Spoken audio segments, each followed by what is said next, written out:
হুজুর আছে বিপদে, হুজুর আছে বিপদে কিভাবে একটু লক্ষ্য করুন। যত বড় বক্তা তত বড় ওয়াজ মাহফিলের মাঠ, মাইকের শব্দ চলে যাচ্ছে 5 থেকে 10 মাইল দূরে, 10-12টা গ্রামকে সেট করে চলে যাচ্ছে। অর্থাৎ যতটুকু জায়গাতে মাহফিলের সাউন্ড থাকার কথা ছিল ততখানি জায়গায় সাউন্ড না থেকে এটা চলে যাচ্ছে অনেক দূরে, অনেক বহু দূরে। এখন আপনি লক্ষ্য করে দেখুন, পাশের গ্রামে ছিল একটা গর্ভবতী মা, তার ঘুমানোর দরকার ছিল, বাচ্চা হওয়ার মুহূর্তে তার ঘুমের দরকার ছিল, কিন্তু সে মাইকের সাউন্ডে তার ঘুম হলো না, সে ঘুমাতে পারলো না।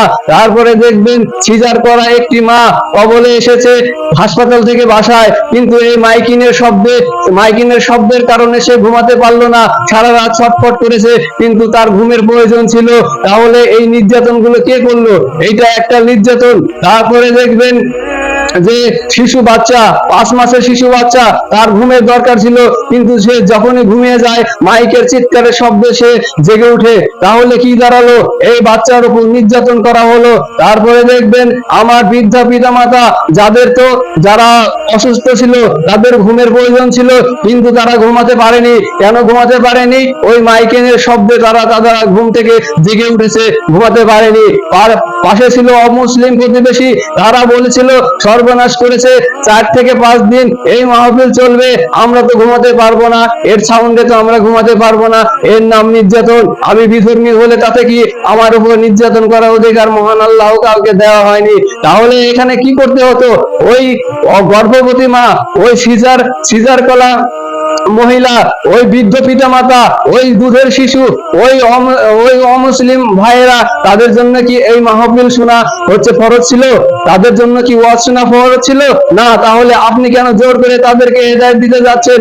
হেদায়েত কেন আপনি তাদেরকে জোর করে দিতে যাবেন? তাহলে আপনি কি করতে পারেন? এইখানে আপনার সাউন্ড সিস্টেমটা মধুর করবেন, ওই যতখানি আপনি ওয়াজ করবেন সেই ওয়াজের মাঠ থেকে ঘিরে, এর বাইরে সাউন্ড যাওয়ার আমার দরকার কি? ওই ফুচকার দোকানে সাউন্ড যে আমার লাভ কি?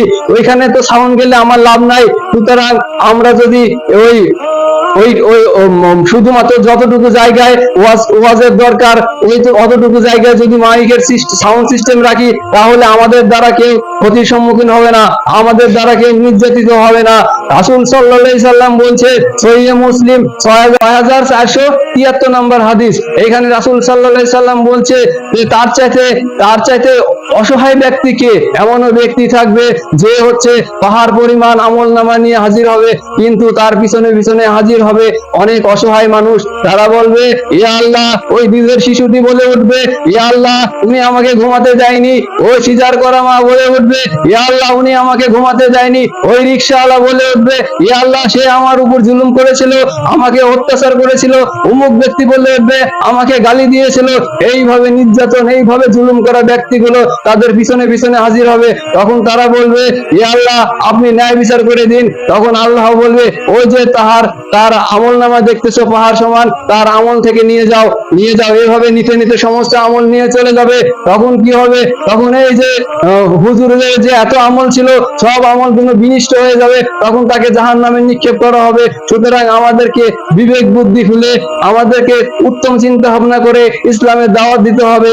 এমন কোন ক্ষতি আমাদের জন্য কেউ অভিযোগ করবে, এমন বিষয় থেকে আমাদেরকে এড়িয়ে চলতে হবে। মহান আল্লাহ তাআলা আমাদেরকে উত্তম জ্ঞান বুদ্ধি দান করুক, বিতর্কমূলক কথাগুলো বোঝার তৌফিক দান করুক। আমিন।